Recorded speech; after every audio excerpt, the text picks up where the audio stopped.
Ma'am, if you can't follow instructions, maybe economy would have suited you better. The words cracked through the first-class cabin so sharply that even the soft hum of the engines seemed to pull back in silence. Heads turned almost at once. A man lowered his newspaper. A woman paused with a champagne glass halfway to her lips. Across the aisle, a little boy stopped kicking his sneakers against the leather seat. And in the center of it all sat Vivian Brooks, perfectly still beneath the warm amber glow of the overhead lights. Her dark gray hoodie looked plain against the polished luxury around her. No jewelry except for a thin silver watch. No designer luggage logos screaming for attention. Just one black carry-on tucked neatly beneath the seat in front of her. The only sign that something had gone wrong was the faint red mark beginning to rise across her cheek. Claire Whitmore stood above her with squared shoulders and a smile, so tight it barely looked human anymore. Her navy blue flight attendant uniform was pressed to perfection, every gold button shining beneath the cabin lights. "I asked you 3 times to stop recording my crew," Claire said loudly enough for nearby passengers to hear. "You don't get to create a disturbance on this aircraft." Vivian slowly lifted her eyes toward her. Calm. Controlled. Almost too calm for someone who had just been humiliated in front of 50 strangers at 30,000 feet. "I was documenting a broken armrest," Vivian said quietly. "The elderly woman beside me almost injured her wrist." Claire let out a short laugh under her breath. "Sure you were." The older black woman sitting beside Vivian lowered her gaze immediately, shrinking into the seat as if years of experience had taught her exactly what happened when attention landed on people like them for too long. 10 minutes earlier, the flight had still felt ordinary. Flight SK-214 from Atlanta to New York. Private luxury division. Champagne service before takeoff. Soft jazz drifting through hidden speakers. Passengers wrapped in cashmere and confidence. Vivian had boarded without security escorts, without assistance, without anyone recognizing the woman who had built Skylux Air from a single leased aircraft almost 20 years ago. She preferred it that way. Incognito flights told her the truth her executives never could. How employees treated passengers when they thought no one important was watching. Most days, the reports disappointed her. Today felt different the moment she stepped on board. Claire's smile had faded the second she saw Vivian's hoodie. Another attendant had glanced at Vivian's sneakers before muttering something that earned a quiet smirk from the crew. Vivian noticed all of it. She always noticed. Then came the armrest. The older woman beside her had quietly explained that the metal hinge was loose and pinching her skin whenever she adjusted her seat. Vivian used her phone to record the issue for maintenance documentation. Claire appeared less than 30 seconds later. "No unauthorized recording on board," she snapped. Vivian remained polite. "I'm documenting a safety issue, and I'm telling you to put the phone away." The surrounding passengers had already started watching. Some curious, some uncomfortable, none willing to interfere. Vivian calmly asked for Claire's employee ID number instead. That was when the atmosphere shifted. Claire's face hardened instantly, like someone terrified of losing control in front of an audience. "You people always do this," she muttered under her breath. Quiet, but not quiet enough. Vivian felt the cabin temperature turn cold around her. "Excuse me," she asked softly. Claire stepped closer. "You heard me." Then came the sharp movement. One quick strike against Vivian's face as Claire tried grabbing the phone from her hand. A collective gasp rippled through the cabin. The phone slipped onto the carpeted floor. Somewhere near the galley, a flight attendant whispered, "Claire," but nobody moved. Nobody spoke. Vivian reached down slowly and picked up her phone with steady hands. The screen had cracked near the corner. Tiny fractures spread beneath the glass like frozen lightning. She stared at it for a second before locking the screen without a word. Claire folded her arms. "This is your final warning." But Vivian wasn't looking at her anymore. Her eyes drifted toward the oval cabin window where runway lights stretched across the darkness outside like blurred gold lines. For just a moment, her reflection appeared in the glass beside the faint image of her mother wearing an old airport cleaning uniform from 25 years ago. Tired eyes, gentle smile, invisible to everyone except her daughter. Vivian swallowed once and leaned back into the leather seat as the engines slowly began to roar louder beneath the cabin floor. And somewhere behind the cockpit door, a notification had already started flashing red across the captain's secured flight tablet. The aircraft door sealed shut with a heavy mechanical thud that echoed through the cabin like the closing of a vault. Outside the window, rain streaked across the runway lights in long silver lines while the jet slowly rolled away from the terminal. Inside first class, nobody spoke above a whisper anymore. The tension sat thick in the air, pressed between crystal drink glasses and polished leather seats. Claire Whitmore adjusted the cuffs of her uniform with rigid precision, pretending nothing unusual had happened. But the younger attendants around her looked pale now. One of them, a brunette named Melissa, kept glancing nervously toward Vivian before quickly looking away each time their eyes almost met. Vivian remained still beside the window, her phone resting face down on the tray table. The faint mark on her cheek had softened slightly beneath the cabin lights, but the silence around her carried more weight than anger ever could. Beside her, the older woman finally leaned closer. "Honey, are you all right?" she whispered carefully. Vivian turned and offered a small smile that did not quite reach her eyes. "I will be." Her voice stayed calm, warm even, the kind of tone that came from someone who had spent years learning how to survive humiliation without letting it poison her spirit. The woman nodded slowly, though worry still lingered across her face. Up front near the galley, Claire lowered her voice toward the crew. "Everyone relax," she muttered sharply. "She is trying to intimidate us because she did not get special treatment." Melissa hesitated. "Claire, maybe we should report the incident before landing." Claire's expression hardened immediately. "Report what exactly? A disruptive passenger refusing instructions?" Another attendant swallowed nervously. "There are cameras in first class." For the first time since the confrontation, uncertainty flickered across Claire's face. Small, fast, almost invisible, but Vivian noticed it from 3 rows away. She noticed everything. The captain's voice suddenly crackled over the intercom, calm and practiced. "Ladies and gentlemen, we are currently 3rd in line for departure. Expected flight time into New York will be 1 hour and 52 minutes.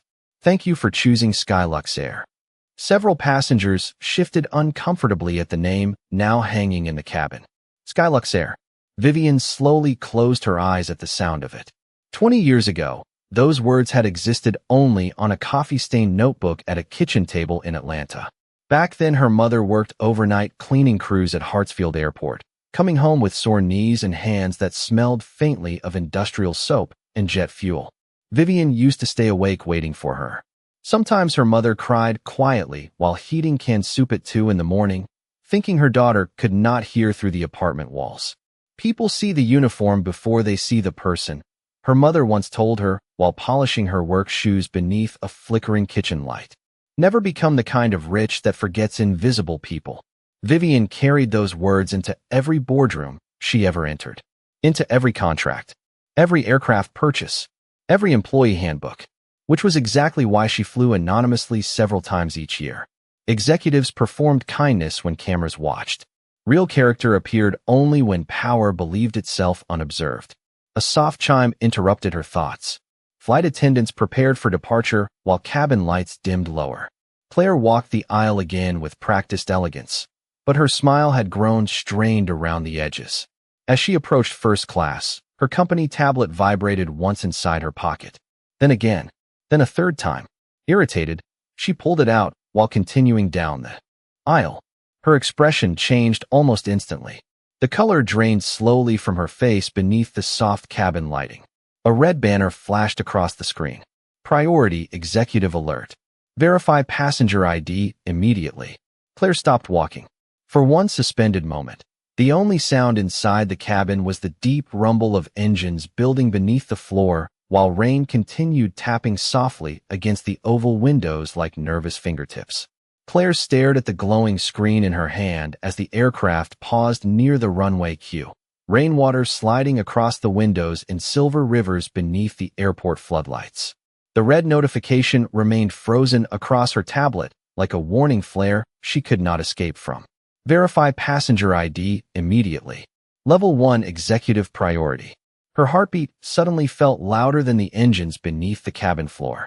"What is it?" Melissa whispered from behind her. Claire locked the screen too quickly. "Nothing."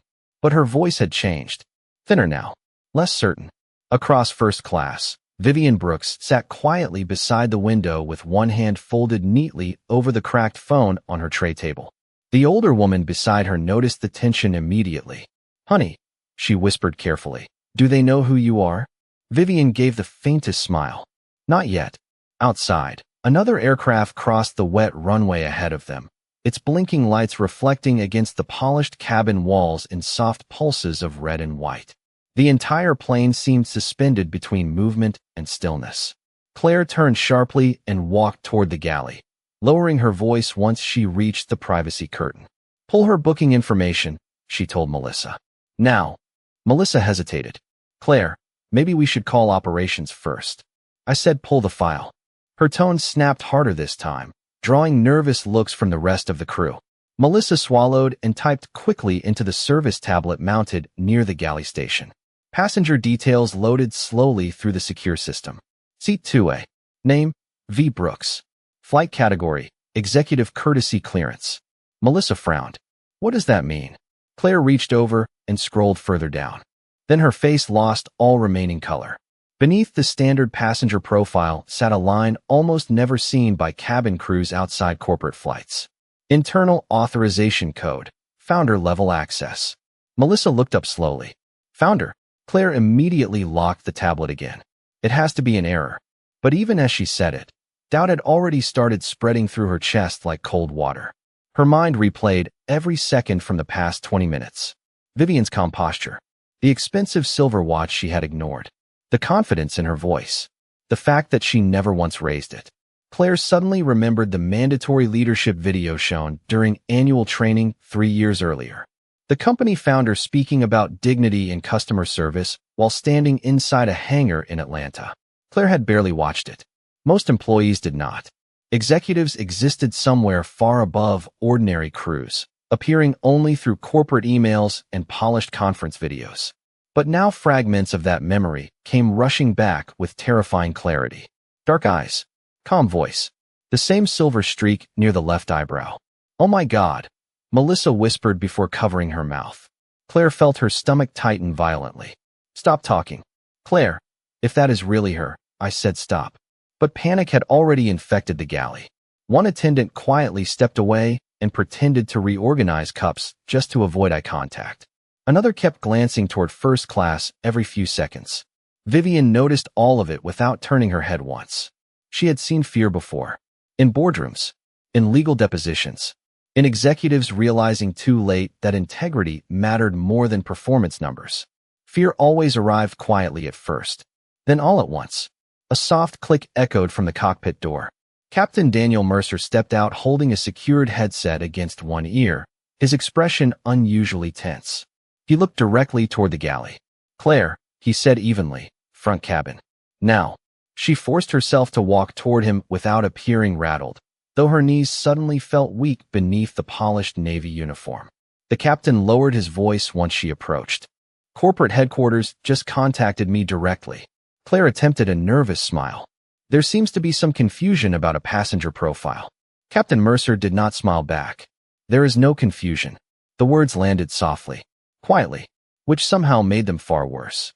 Claire felt the blood drain from her face as the captain's eyes shifted briefly toward seat 2, and where Vivian still sat beside the rain-streaked window, calm as stone beneath the dim golden cabin lights. Captain Mercer held the cockpit curtain open just enough to shield the conversation from the passengers, but the tension pouring from the galley had already spread through the cabin like smoke. Claire stood frozen beside the beverage cart, fingers clenched tightly around her tablet, while rain continued drumming softly against the aircraft windows outside. "Headquarters wants this plane held at the runway," Captain Mercer said quietly. "They are patching in executive operations directly." Claire tried swallowing, but her throat had gone dry. "Captain," I did not know who she was. He stared at her for a long second before answering. "That is exactly the problem." Behind them, Melissa pretended to reorganize bottled water with trembling hands.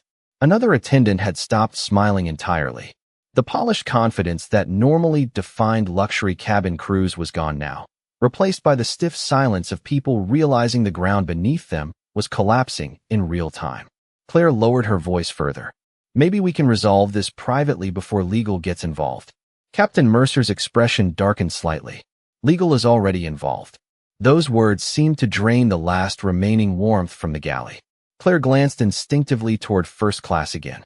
Vivian Brooks remained seated beside the rain-streaked window, calm and unreadable beneath the dim cabin lights.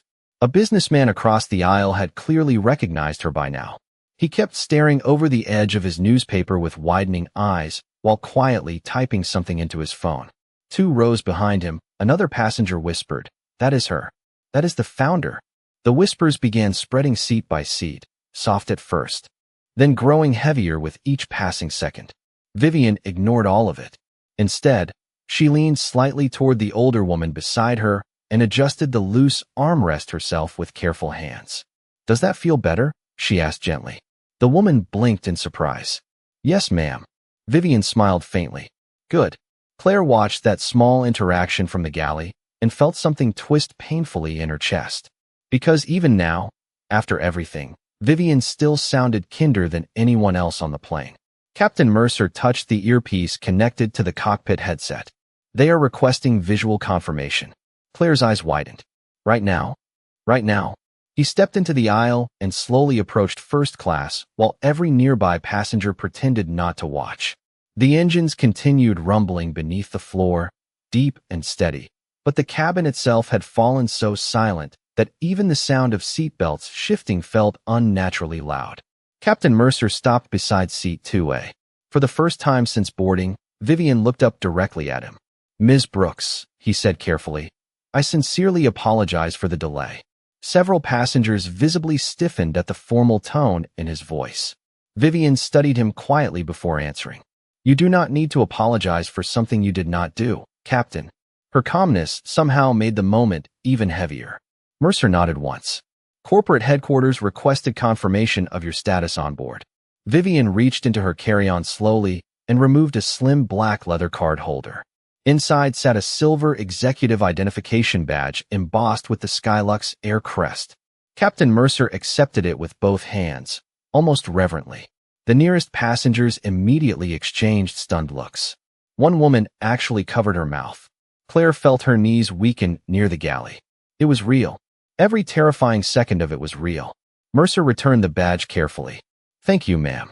Vivian gave a polite nod and looked back toward the window where rainwater blurred the runway lights into soft streaks of gold. The captain turned toward the cabin, his posture straighter now, voice sharper. "Ladies and gentlemen, we will." Remained delayed briefly before departure. Then his eyes shifted toward Claire. Only for a second, but it was enough. Claire understood immediately. The authority she had carried so confidently less than 30 minutes earlier was gone. Completely gone. Around her, the crew suddenly avoided eye contact altogether. Melissa quietly stepped backward. Another attendant stared down at the floor tiles near the galley as though terrified to move. Claire stood there alone beneath the polished cabin lights while the aircraft remained motionless in the rain. And for the first time in her entire career, she understood what it felt like to become the person everyone else no longer wanted standing beside them. The aircraft remained frozen beside the runway while rain washed across the windows in steady silver waves, turning the outside world into blurred streaks of light and shadow. Inside the cabin, the atmosphere had changed completely. What had started as quiet curiosity among the passengers had now hardened into something heavier. Recognition, judgment, unease. Claire Whitmore could feel it pressing against her from every direction. Nobody looked at her the same way anymore.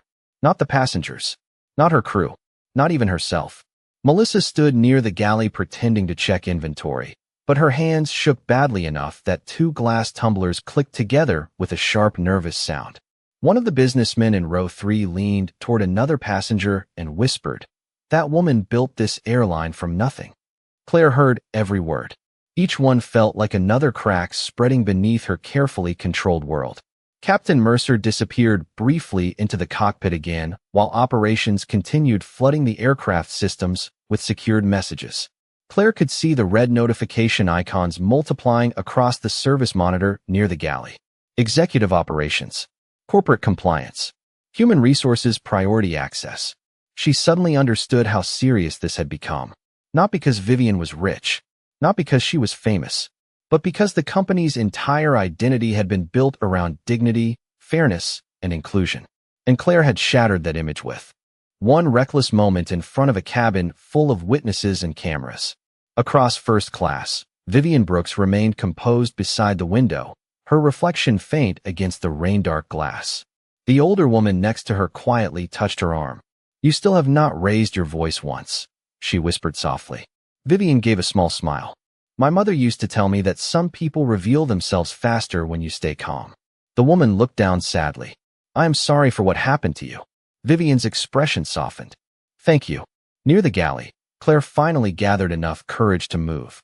Her polished heels clicked softly against the aisle floor as she walked toward first class, every step feeling heavier than the last. Several passengers watched openly now. No one pretended otherwise. Claire stopped beside Vivian's seat, fingers tightly clasped in front of her uniform jacket. For a second, she could not speak. The silence stretched painfully between them while the engines hummed beneath the cabin floor. Finally, Claire lowered her eyes. "Ms. Brooks, I did not realize who you were." Vivian looked up slowly. Calm, direct. Would it have mattered if you did? The question landed gently, but Claire flinched as though struck by something far sharper than anger. Her mouth opened slightly before closing again, because she knew the answer. And worse, she knew Vivian knew it too. Claire swallowed hard. "I made a mistake." Vivian studied her quietly for several seconds while rainwater continued sliding across the oval windows behind her like tears racing down glass. "No," Vivian said softly. "You made an assumption." The words were not loud. They did not need to be.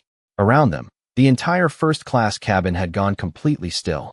Even the older woman beside Vivian lowered her gaze toward her lap. Claire's eyes began glistening beneath the soft overhead lights. "I am truly sorry." Vivian glanced briefly toward the frightened crew members gathered near the galley before looking back at Claire. "Do you know what my mother earned during her first year cleaning airport bathrooms?" Claire blinked in confusion. "Ma'am, $7.40 an hour." Vivian answered quietly. She worked double shifts for 11 years.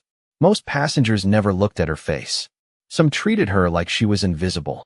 Claire's breathing became shallow. Vivian continued gently, almost sadly. "The sad part is not that people look down on her. The sad part is that eventually she expected it." Silence swallowed the cabin again.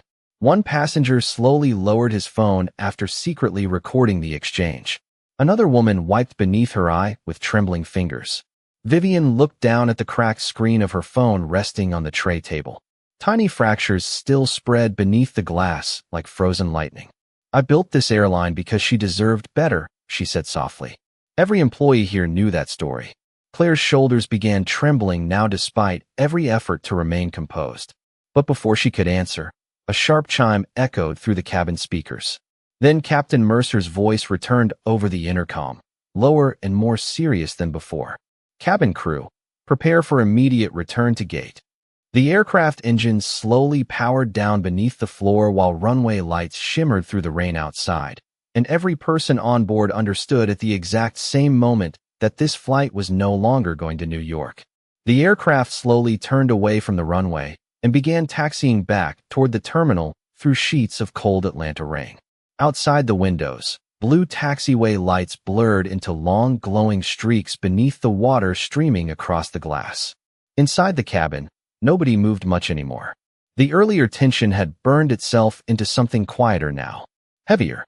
Passengers sat still beneath the dimmed overhead lights, speaking only in hushed whispers while the soft hum of the engines vibrated through the floor beneath their feet. Claire Whitmore remained standing near first class, but the confidence that once held her posture upright was gone completely. Her shoulders looked smaller now somehow, as though the elegant navy uniform no longer fit the person wearing it. Melissa gently touched her arm. "Claire," she whispered carefully, "you should sit down." Claire barely reacted. Her eyes stayed, fixed on Vivian Brooks, who still sat calmly beside the rain-streaked window with her hands folded neatly in her lap. There was no anger on her face. No satisfaction either. Just exhaustion. The kind that lived deeper than one bad moment. The older woman beside Vivian quietly adjusted the blanket across her knees and finally asked the question everyone on board was thinking. "Why do you still fly like this?" Vivian looked toward the window for several seconds before answering. Rainwater shimmered beneath the runway lights outside like melted silver. "Because the truth disappears when people know who you are," she said softly. Her voice carried gently through the still cabin. "Managers behave differently. Employees smile differently. Even kindness becomes rehearsed." The older woman nodded slowly. Vivian continued without looking away from the glass. "But when people think you are ordinary, that is when you see who they really are." Near the galley, one of the younger attendants quietly lowered her head. Another wiped tears from her cheeks before anyone noticed. Claire heard every word like stones dropping one by one into deep water. Captain Mercer stepped out of the cockpit again, slower this time. The hard authority from earlier had softened into something more human. He approached Vivian carefully. "Operations has security and executive compliance waiting at the gate," he said quietly. Vivian nodded once. "I expected that." Mercer hesitated before speaking again. "For what it is worth, ma'am, many of us joined this airline because of what you built." Vivian finally looked up at him. "Then protect it," she answered gently. "Do not protect me. Protect the people who fly believing they will be treated with dignity." The captain lowered his eyes briefly. "Yes, ma'am." The plane continued rolling slowly across the wet tarmac while airport lights flickered against the cabin ceiling in soft passing waves. Somewhere farther back, a child laughed quietly at a cartoon playing through headphones, unaware that several adult lives were quietly unraveling around him. Claire suddenly remembered her first week at Skylux Air nearly 8 years earlier. She had been proud. Then, proud to wear the uniform. Proud to represent a company famous for treating passengers with humanity instead of status. Somewhere along the way, prestige had replaced compassion. Wealth had become her shortcut for deciding who deserved patience and who did not. And now, standing beneath the low amber cabin lights while rain whispered against the aircraft windows, she realized the ugliest part was not losing her career. It was realizing she had become exactly the kind of person this airline was created to stand against. Vivian reached into her bag and carefully removed an old photograph folded at the corners from years of handling. The edges were worn soft with time. She looked at it quietly for a moment. The older woman beside her glanced down. A younger version of Vivian stood smiling beside a middle-aged black woman wearing an airport cleaning uniform and holding a janitor cart. Both of them laughing beneath fluorescent terminal lights. "That is your mother," the woman whispered. Vivian smiled faintly. "Night shift cleaner. Terminal C, 23 years. Her thumb brushed gently across the faded photograph. She used to come home smelling like coffee and floor polish. Outside, the terminal slowly came into view through the rain. Security vehicles waited near the gate, with flashing amber lights reflecting across the soaked pavement. Inside the cabin, the silence deepened again. Not fearful anymore, just sad. Like everyone on board suddenly understood they had witnessed something much bigger than one terrible mistake. The aircraft finally came to a slow stop beside the terminal as rain continued falling across the tarmac in soft silver sheets beneath the airport floodlights. Outside the windows, 2 black security vehicles waited near the gate while several corporate officials stood beneath umbrellas beside the jet bridge entrance. Their dark coats moved sharply in the wind coming off the runway. Inside the cabin, nobody rushed to unbuckle their seatbelt anymore.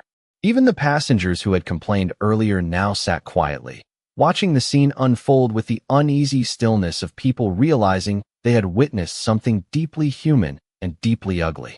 At the same time, Claire Whitmore stood near the galley with her arms wrapped tightly around herself, though the cabin was warm. Melissa remained beside her now, no longer trying to avoid the moment. The younger attendant looked pale beneath the overhead lights.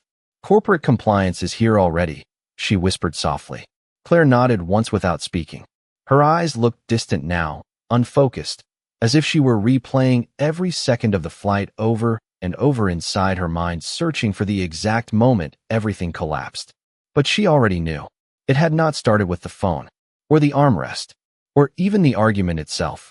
It started the moment she looked at a black woman in a hoodie and decided she did not belong in luxury. Captain Mercer opened the cockpit door one final time and stepped into the aisle. "Remain seated for a few moments, please," he announced calmly. "Ground operations are boarding first." The cabin fell completely silent again.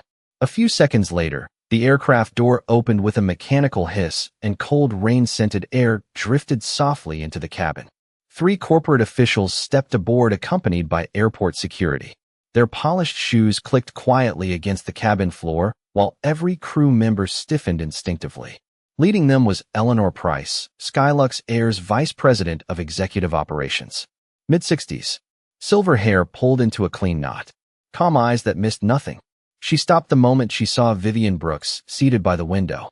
For the first time since boarding, genuine emotion crossed Vivian's face. Relief. Tiredness. Familiarity. Eleanor placed one hand gently over her heart. Vivian. Vivian stood slowly from her seat. Eleanor. The 2 women looked at each other for a long moment, while rain tapped softly against the aircraft windows around them. Eleanor's eyes drifted briefly toward the fading mark near Vivian's cheek before hardening almost imperceptibly. I came as soon as they called. Vivian nodded once. Thank you. Around them, nobody dared move. Claire felt frozen in place near the galley as Eleanor finally turned toward the crew. Her voice remained calm, but every word carried the weight of steel beneath velvet. All crew members involved in today's incident are relieved of active duty effective immediately, pending full investigation. Melissa lowered her head instantly. One attendant quietly began crying. Claire closed her eyes for half a second, like someone bracing against cold water. Eleanor continued. This decision is not based solely on misconduct toward an executive. Her gaze swept across the cabin carefully. It is based on behavior that violates the entire purpose this airline was built upon. The silence afterward felt enormous. Vivian slowly picked up her carry-on bag and the old photograph still resting beside her seat. As she stepped into the aisle, Claire finally found the courage to speak again. Ms. Brooks, her voice cracked softly. Vivian paused. Claire looked devastated now, stripped completely of the polished arrogance she had worn so confidently earlier. I really am sorry.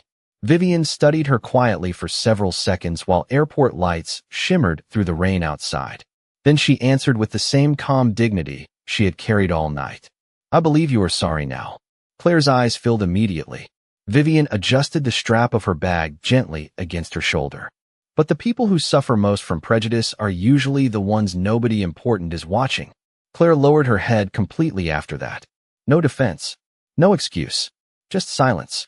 Vivian walked slowly toward the aircraft door where Eleanor waited beneath the dim amber cabin lights. As she passed Melissa, the younger attendant whispered through tears, I should have said something sooner. Vivian stopped briefly beside her. Next time, she said softly, do not wait for someone powerful before deciding what is right. Melissa nodded with trembling lips while tears slid quietly down her face. Then Vivian stepped through the aircraft doorway into the cold, rain-scented air beyond the cabin, leaving behind a silence so heavy that nobody on board seemed able to breathe quite the same way anymore. The rain had softened into a cold mist by the time Vivian Brooks stepped off the aircraft and onto the jet bridge beside Eleanor Price. Behind them, the once polished confidence of the cabin crew had collapsed into stunned silence beneath the dim amber lights of the plane. Ahead stretched the long private corridor connecting the terminal to executive operations, its glass walls streaked with rainwater and reflecting the runway lights like scattered gold across black marble floors. Vivian walked slowly, one hand resting lightly on the strap of her carry-on, while the old photograph remained folded carefully in her coat pocket near her heart. Eleanor stayed beside her without speaking for several moments. She had known Vivian for almost 18 years. Long enough to recognize the difference between anger and disappointment. Tonight, what she saw in Vivian's face was sadness, the deeper kind, the kind that came from watching old wounds repeat themselves in places you fought your whole life to change. The board is already requesting a full briefing, Eleanor finally said quietly as they reached the executive corridor elevators. Vivian nodded faintly. I assumed they would. The elevator doors opened with a soft chime. Inside, polished steel walls reflected both women beneath cool white lighting. For a moment, neither pressed a button. Eleanor looked carefully at Vivian's cheek, where the faint redness had almost disappeared now. Do you want me to involve legal immediately? Vivian was silent for a few seconds before answering. No, Eleanor blinked slightly. Vivian, I am not interested in destroying anyone, she said gently. I am interested in fixing what allowed this to happen. The elevator descended smoothly while rainwater crawled down the glass shaft outside in long silver trails. Eleanor studied her friend quietly. You always sound more compassionate than the people who hurt you. Vivian gave a tired smile. That is because my mother raised me correctly. The doors opened onto the executive operations floor, where several corporate staff members immediately stood upon seeing Vivian enter. Some looked nervous. Others looked ashamed. Everyone had already heard. A young assistant hurried forward carrying a tablet. Ms. Brooks, security collected statements from the passengers and crew. There is also cabin footage from boarding through taxi clearance. Vivian accepted the tablet, but did not look at it right away. Instead, her eyes drifted toward the large windows overlooking the rain-covered runway below. Aircraft lights moved slowly through the darkness like distant lanterns floating through fog. How many complaints has Claire Whitmore received before tonight? She asked softly. The assistant hesitated. 3 formal complaints over the last 2 years involving discriminatory treatment concerns. Eleanor's expression darkened immediately, and she was still supervising international luxury routes. The assistant lowered his eyes. The reports were classified as unresolved conduct disputes. Vivian closed her eyes briefly after hearing that. Not anger. Exhaustion. The kind born from discovering that systems fail quietly long before they fail publicly. That is the real problem, she whispered. Eleanor folded her arms tightly. What would you like done? Vivian finally turned away from the window. Mandatory retraining across executive cabin services. Independent Review Board for Discrimination Complaints. Anonymous Employee Reporting Protection. The assistant typed quickly while listening. And Claire? Eleanor asked carefully. Vivian was quiet again for several seconds. Back on the aircraft, Claire Whitmore sat alone, now near the empty galley, while airport personnel completed incident reports around her. The reality of losing everything had finally settled fully into her expression. Vivian could still picture it clearly. Not hatred, just collapse. Suspend her pending investigation, Vivian answered softly. Eleanor looked surprised. Not termination? Vivian shook her head slowly. People can learn. The assistant glanced up uncertainly. Even after tonight? Vivian looked back toward the rain outside the executive windows. My mother used to say prejudice is taught by repetition. Her reflection shimmered faintly against the dark glass. That means it can also be unlearned by repetition. The room fell silent after that. Somewhere below them on the wet tarmac, baggage carts rolled through the rain beneath flashing amber lights, while planes continued departing into the night, carrying strangers towards cities all across the country. Vivian stood there quietly watching them for a long moment before finally opening the old photograph again beneath the soft executive office lighting. Her mother's smile stared back from the faded paper, still warm after all these years. You were right, Mama, Vivian whispered almost silently. Invisible people always pay the highest price. And for the first time since the flight began, tears finally gathered softly in the corners of her eyes. By the time dawn began spreading across the Atlanta skyline, the storm had finally passed. The airport windows glowed pale blue beneath the first traces of morning light, while aircraft lined the runways like quiet giants waking from sleep. Inside Terminal C, the overnight crowds had thinned to exhausted travelers, cleaning crews, and early departures moving softly through the enormous building beneath fluorescent lights. Vivian Brooks walked alone through the lower concourse, carrying her small black bag over one shoulder, her footsteps steady against the polished floor tiles. She had declined the executive escort an hour earlier. Declined the private car too. Tonight had already placed enough distance between herself and ordinary people. She did not want more. Around her, airport workers quietly prepared for the morning rush. Coffee carts rolled through the terminal. Security officers exchanged tired greetings. Janitors pushed large cleaning bins across empty gates while soft instrumental music drifted faintly through overhead speakers. Vivian slowed near Gate 14, where an elderly black woman in a gray cleaning uniform knelt beside a row of empty seats, wiping rainwater footprints from the floor. The woman looked up briefly, offering the polite, invisible smile workers often gave strangers before returning to her task. Vivian stopped walking. For a second, she simply stood there watching the slow circular motion of the cleaning cloth against the tile. Something inside her chest tightened quietly. The woman noticed the silence and glanced up again. "You all right, baby?" she asked gently. Vivian smiled faintly. "Yes, ma'am." The woman leaned back slightly, with one hand pressed against her knee. "Long night." Vivian nodded once. "Something like that." The cleaner chuckled softly beneath her breath. "Airport nights always tell you who people really are." Vivian's smile deepened at that. "My mother used to say the same thing." The woman returned to wiping the floor carefully. "Smart woman." Vivian reached slowly into her coat pocket and pulled out the old photograph again. Her mother's faded smile stared back beneath the bright terminal lights. Frozen forever beside the janitor cart she used to push through these same hallways decades ago. Suddenly Vivian could almost hear her laugh again beneath the noise of rolling luggage and distant boarding calls. Could almost smell the industrial soap and burnt coffee that clung to her uniforms after overnight shifts. The memory settled around her gently like warmth returning after cold rain. Behind her, large monitors throughout the terminal quietly updated with a new internal company statement from Skylux Air Executive Operations. Comprehensive passenger dignity initiative effective immediately. Mandatory anti-discrimination reforms. Anonymous reporting protections. Expanded employee accountability reviews.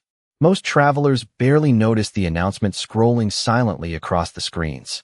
But several airport workers did. One younger cleaner paused while reading it from across the concourse. A gate agent looked twice before nudging her coworker quietly. Small changes. Quiet changes. The kind most powerful people never noticed because they happened far below executive offices and boardrooms. Vivian folded the photograph carefully and slipped it back into her pocket. "Thank you," she said softly to the cleaner. The woman looked confused. "For what?" Vivian glanced around the waking Terminal one last time. "For staying kind in a place where people forget to look at you." The cleaner smiled warmly without fully understanding why the words seemed to matter so much. "Baby," she said gently, "kindness costs less than bitterness." Vivian lowered her eyes briefly after hearing that. Her mother used to say almost the exact same thing. Somewhere nearby, a boarding announcement echoed through the terminal while sunlight slowly pushed through the giant airport windows, washing the polished floors in soft gold. Vivian adjusted the strap on her shoulder bag and began walking again toward the long corridor ahead. No security team beside her now.